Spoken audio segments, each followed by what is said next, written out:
여러분 반갑습니다. 저는 향림교회의 주선민 목사입니다.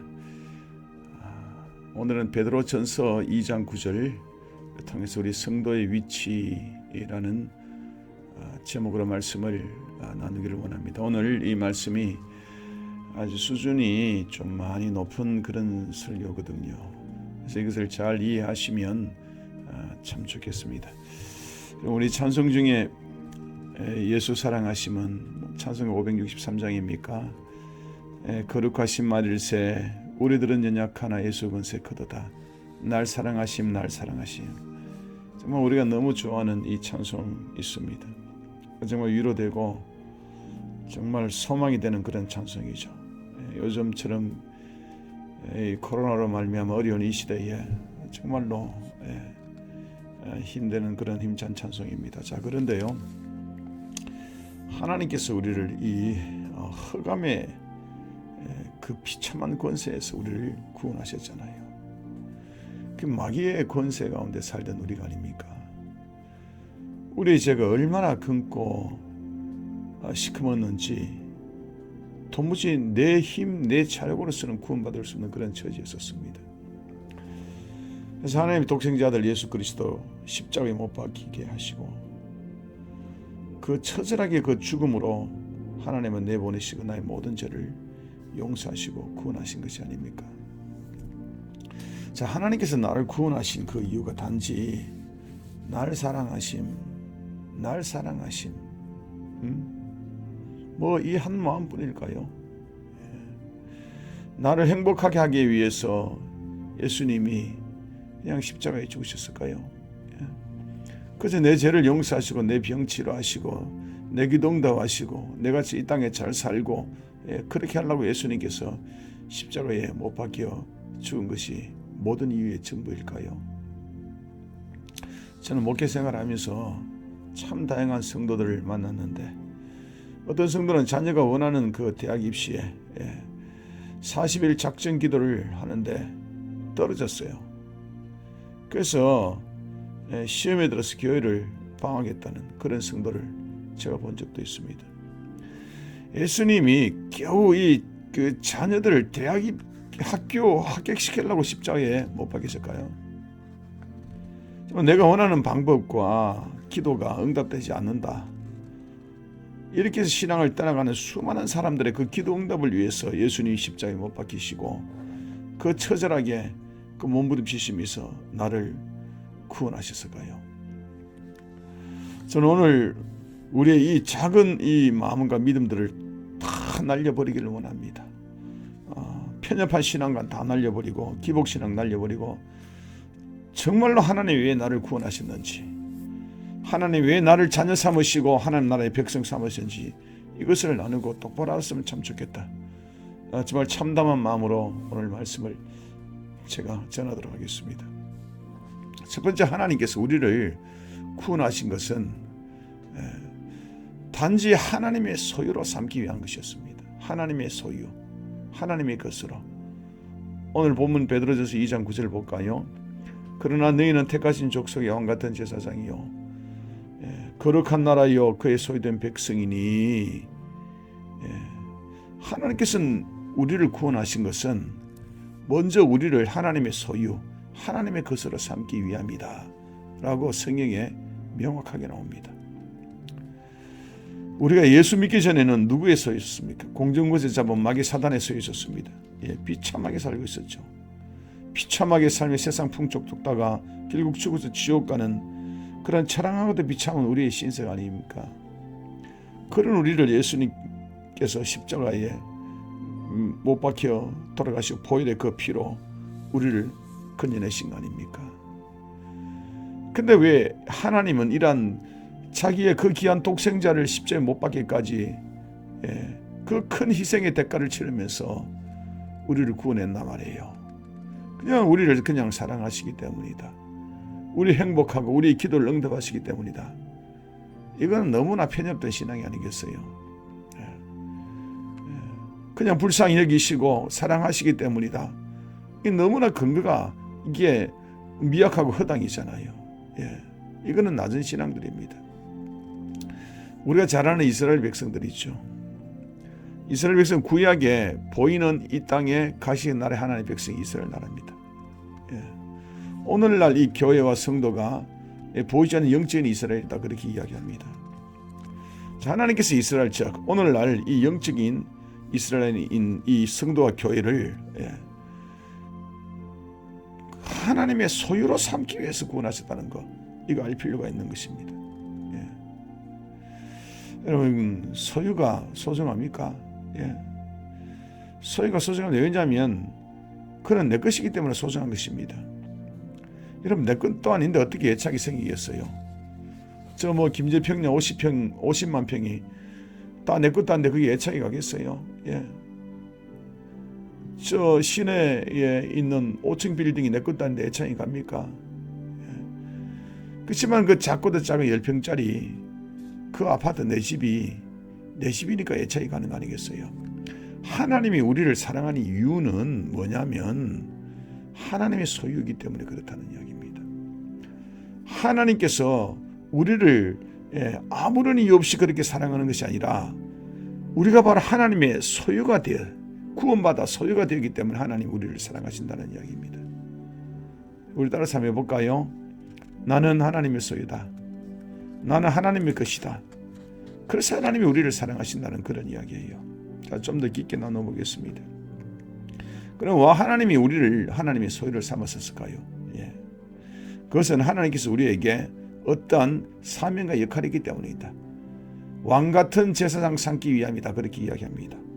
자, 다시 한번 베드로전서 2장 9절 읽어보죠. 너희는 택하신 족속이요 왕같은 제사장이요 거룩한 나라에 거의 소유된 백성이다. 그랬잖아요. 자, 여기에서 왕같은 제사장에 초점 맞춰보세요. 하나님께서 나를 하나님의 소유 삼으신 것은 제사장 삼기 위함이다. 하나님이 그 비참한 마귀의 노예에서 건지는 하나님의 백성, 하나님의 소유로 삼으신 것은 나로 하나님의 제사장 삼기 위함이라는 거, 우리가 반듯하게 알 필요가 있습니다. 자, 만약 그래서 우리가 제사장 역할을 못하잖아요. 그럼 하나님께서 그 십자가에서 자기 아들 예수 그리스도를 십자가에 못 박혀 한 그 희생에 대한 그런 은혜가 별로 소용이 없는 것입니다. 내가 제사장 역할 안 하면 소용이 없는 것입니다. 그렇다고 하면 여러분, 제사장이라는 것이 무엇이고 무슨 역할을 하는 사람입니까? 이를 잘 이야기해서 우리는 구약의 출애굽기를 한번 돌아갈 필요가 있습니다. 출애굽기 19장 5절을 보고 있습니다. 세계가 다 내게 속하였나니, 이 모든 세상이 하나님께 속했다는 거죠. 그리고 너희가 내 말을 잘 듣고 내 언약을 지키면 너는 모든 민족 중에 내 소유가 되겠다. 그렇게 이야기했습니다. 자, 여기서 하나님께서 이스라엘, 그럼 오늘날 우리의 그 성도와 교회를 하나님의 소유로 삼으실 때는 무엇을 염두에 뒀다 하면 세계가 다 하나님께 속하였다는데 염두를 뒀다는 이야기예요. 여러분, 그렇습니다. 온 세상이 다 이 세상에 하나님의 그 관심 속에 있다는 그런 이야기죠. 그래서 애당초에 하나님의 관심은 우리가 아닙니다. 하나님의 소유된 백성이 하나님의 관심이 아니라 이 세상에 있는 모든 사람들이 다 하나님의 관심이었다는 것을 우리는 이해할 필요가 있는 거죠. 이 사람이 예수를 믿든지 안 믿든지 관계없어요. 이 사람이 불교를 하든지 유교를 하든지 뭐 전보를 가든지 관계없어요. 이 세상의 사람들의 하나님이 먼저 관심을 가졌다는 이야기예요. 그래서 하나님께서 이 세상의 사람들을 관심을 가졌기 때문에 우리를 특별히 우리를 구별해서 하나님이 선택 삼으시고 우리를 통해서 제사장의 역할을 하게 만들었다는 그런 이야기예요. 그래서 우리가 주님 앞에 제사장 역할로 쓰임받지 않으면 아무것도 아닌 것입니다. 제사장이라는 게 뭡니까? 하나님과 사람 사이에 중보하는 사람입니다. 하나님을 잘 모르는 이 세상 사람들에게 하나님을 알려주고, 그리고 무지몽매에서 이 땅을 살아가는 이 세상 사람들을 위해 하나님께 대신 빌어주는 게, 이게 바로 중보자 제사장 아닙니까? 이게 우리가 해야 할 일입니다. 제사장 역할 말이죠. 이거 안 하면 우리는 빈껍데기예요. 성도, 교회의 빈껍데기예요, 여러분. 하나님이 나를 사랑하시고, 그럼 믿지 않는 자를 하나님이 사랑 아니하시고, 이런 허황된 말 다 때려쳐버려야 돼요. 일전에 일본에 그 쓰나미가 왔을 때에 한국에서 얼빠진 어떤 한 목사가 설교를 했는데, 일본은 예수님을 잘 믿지 않기 때문에 저렇게 쓰나미로 고생하고 사람이 많이 죽어가고 그런데 우리 예수 잘 믿어서 이렇게 행복하게 잘 산다, 자연재해 없다, 이런 얼빠진 설교를 하는 목사님이 계셨어요. 이 목사님 무슨 신학한지는 모르겠어요. 예. 여러분 어떤가요? 우습지 않아요?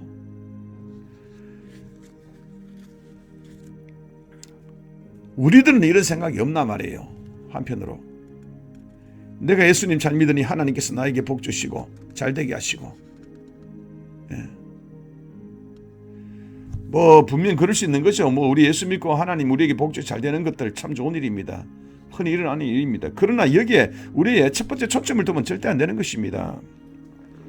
예. 하나님이 나를 이렇게 잘되게 해주신 것을 생각하면서, 예? 내가 예수를 믿는다, 뭐 이렇게 내 중심으로 신앙생활하면 아무것도 아닌 것이죠. 예. 먼저 나를 구원해 주신 이 은혜를 감사하면서 하나님 은혜가 나를 통해서 펼쳐나가야 돼. 이게 제사장 역할이에요. 여러분, 우리 제사장 역할 잘 감당합시다. 이것 때문에 하나님 우리 불렀어요. 우리가 이거 못하면 빈 껍데기예요. 자, 그러면 우리가 어떤 방식으로 내 이웃에게, 우리의 이웃에, 이 사회에 하나님의 은혜가 가득하게 이 제사장 역할을 잘 할 수 있을까요? 우리는 거룩한 백성으로 그런 자태로 살아가야 하는 겁니다. 예. 우리 베드로전서 2장 9절을 다시 한번 읽어보죠. 그러나 너희는 택하신 족속이 왕 같은 제사장이요 거룩한 나라의 그의 소유다. 거룩한 나라라 그랬어요. 하나님의 소유된 우리가, 제사장 역할을 맡은 우리가 어떻게 살아가야 하냐, 이 생활의 자태가 말이죠. 예.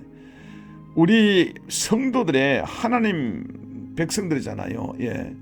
우리의 삶의 기준이 뭐냐라면 거룩한 나라다는 그런 뜻이에요. 거룩한 나라로 살아가야 된다는 거예요. 그럼 거룩이라는 건 뭘까요? 거룩은 구별됐다는 것입니다. 하나님께서 이 세상에서 우리를 구별하여서 하나님의 소유 삼으셨다. 이게 거룩이에요. 그래서 우리 모두가 거룩한 백성이다, 이렇게 일단은 부를 수 있어요. 뿐만 아니라 우리를 거룩하게 불러낸 우리에게 또 거룩한 삶을 실제적으로 살아라고 우리에게 말씀하신 거예요. 그래서 성경 말씀을 주신 거예요. 예. 그래서 하나님의 법대로, 하나님 말씀대로, 성경이 가르치는 대로 우리 살아보려고 몸부림치는 삶을 살아야지 하나님이 거룩한 백성으로 삶을 살아가는 거예요. 예. 성경이 가르치는 삶을 살아야 합니다. 성경이 말하는 우리가 살아가는 이 법, 이 수준은 상당히 높은 거예요. 예. 너무너무 고결한 수준이에요. 이게 우리 이렇게 살아가려고 애써야 된다는 말이에요. 성경에 몇 가지 예를 들어 볼게요. 원수를 사랑하라. 우리 예수 믿는 사람이 이렇게 살아가야 돼요. 세상 사람들의 삶의 방식하고 너무 다르잖아요. 이 방식을 통해서, 이런 자태를 통해서 거룩한 제사장으로서, 예, 하나님의 소유로서 그 역할을 하라는 이야기예요.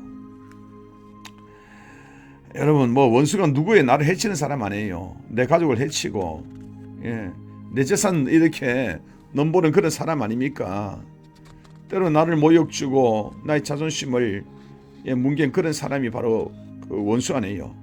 이런 원수를 상식적으로 사랑할 수가 없죠. 근데 하나님은 사랑하라 그래요. 그래야 제사장 나라의 역할을 할 수 있다고 그렇게 이야기한 거예요.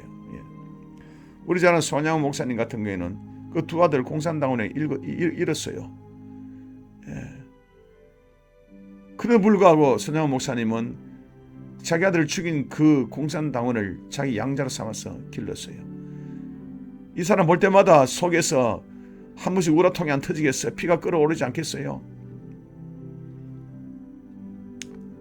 그러나 손양호 목사님 기도하면서 말씀으로 잘 길렀어요. 그래서 이 땅에 예수 믿는 사람뿐만 아니라 예수 안 믿는 사람도 전부 손양호 목사님이라 그러면 참 잘 믿는 사람, 괜찮은 사람입니다. 그게 여러분 거룩한 삶의 구현이에요, 구현. 성의 오른뺨을 때리면 왼뺨도 이거 때리라고 내밀라 이런 말도 있습니다. 예. 뭐 이게 뭐 쉽습니까? 예. 구약에는 이에는 이, 눈에는 눈, 예. 뭐 그런 게 있습니다. 생명, 예. 복수법이죠. 예. 사실 복수법도요, 하나님의 그 사랑의, 이웃 사랑의 근거에서 만든 거예요. 사람들은 이 죄악된 본성 때문에 내가 이게 눈팅이 하나 맞으면, 한 눈팅 맞으면 그 사람은 두 눈팅 그냥 코고 입고 다 깨버리고 싶은 것이 사람의 그 악한 본성이에요. 그래서 눈 맞았으면 그 눈만, 오른쪽 눈만 때려라 그런 거예요. 예. 하나님이 죄를 확장하지 말라는 거죠. 이웃 사랑 좀 하라는 거죠. 예. 정말로 예수님은 더 뛰어서서 맞음 이쪽도 되라는 거예요. 이게 예수 믿는 사람의 거룩한 삶의 자태다 그렇게 있어요. 이러한 고결한 삶을 우리가 살아드려야지 제사장 역할 잘 감당할 수 있다라고 이야기한 것입니다. 성경이 우리에게 요구하는 것은 너무 높습니다. 너는 예수님처럼 되라. 예. You be perfect라 그랬어요. 예. 완전하라 그랬어요. 완전하라. 예. 예수님 외에 완전한 사람 아무도 없습니다. 그런데도 불구하고 완전해라 그랬어요. 옛날에 오카는 목사님이 이 문제를 가지고 참 고민을 많이 했대네.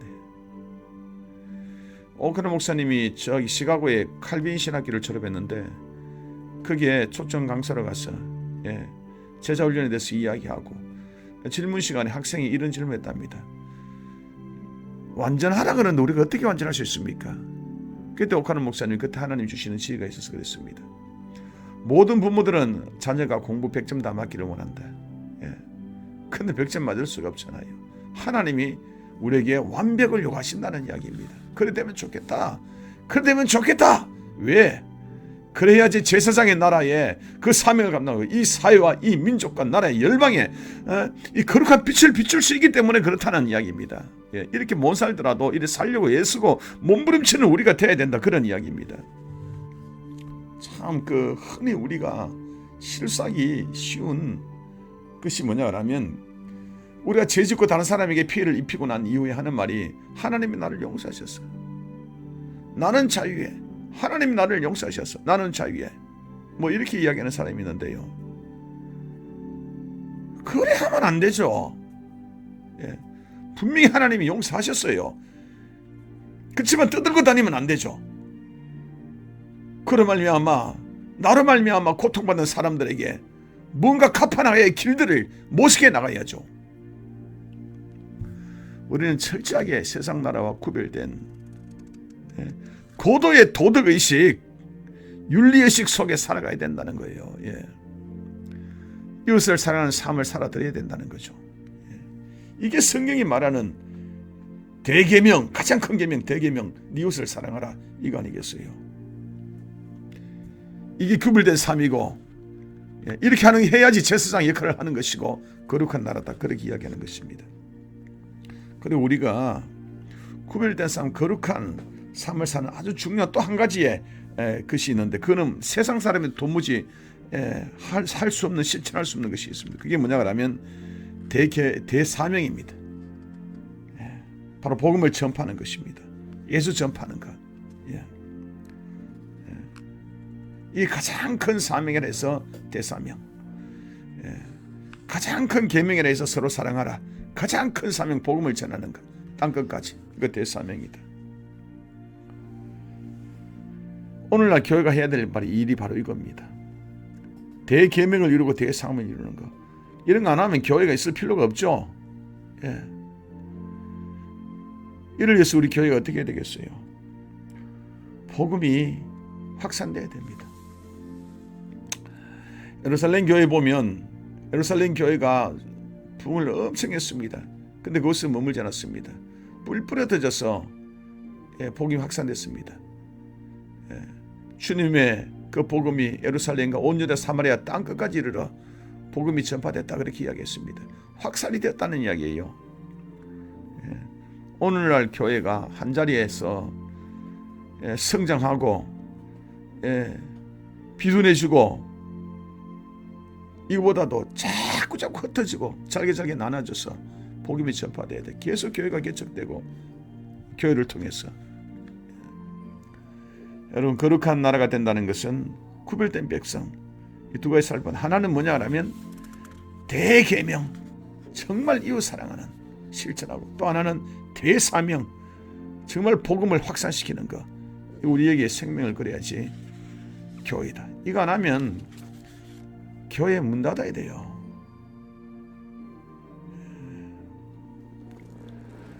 오늘 우리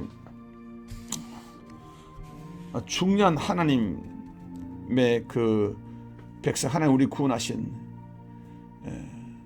여러 부분에 대해서 말씀을 나눴어요. 참 우리 예수 믿고 우리 일상이 잘 풀리고 잘 되기를 축원합니다.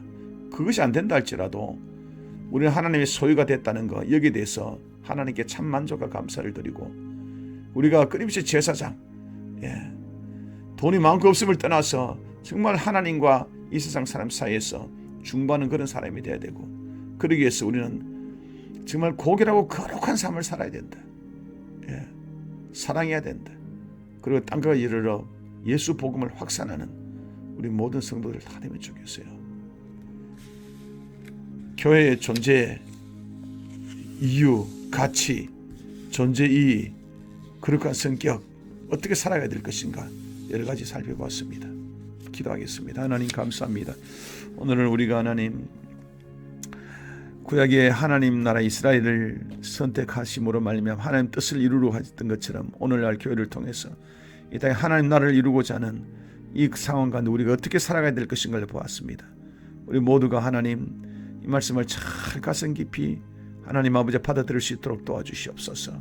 예수님 이름으로 기도드렸습니다. 아멘.